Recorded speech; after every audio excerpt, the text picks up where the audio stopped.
කාලේ ඉවරයි කියලා තේරෙනකොට මනෝවිද්‍යාවට අනුව ඌ අන්තිම වතාවට අධ්‍යා බලන්නේ බය නිසා නෙවෙයි.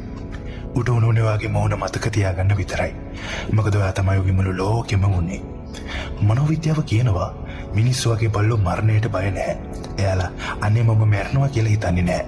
එයාලා හිතන්නේ මම නැති වුණාට ඔයා හොඳින් ඉන්නවා කියලා මම හිතනවා කියලයි.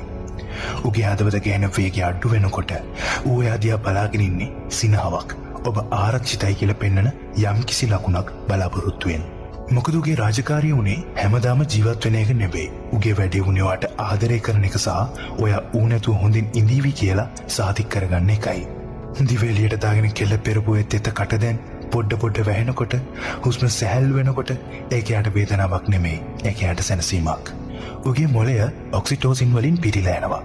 ඒ කියන්නේ ඔයා ගෙදර ආපු හැම වෙලාවකම ඌට දැනුණු සතුටුදායක හැඟීම ඒ අවසන් මොහොතේදී ඌට දැනෙනවා. ඒ නිසා ඌ අන්තිමට මැස් පියාගන්නකොට ඌ සමුගන්නේ නැහැ. ඌ කියන්නේ ඔයා මට හොඳම ජීවිතයක් දුන්නා. දැන් මට පුරුදු වෙන්න.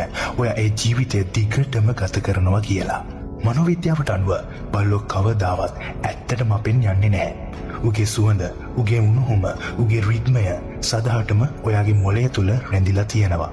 ඒකයි සමහර වෙලාවට මහ රැට, මහ පාන්දරට ඔයා ළඟට වෙලා ඉන්නවා කියලා දැනෙන්නේ.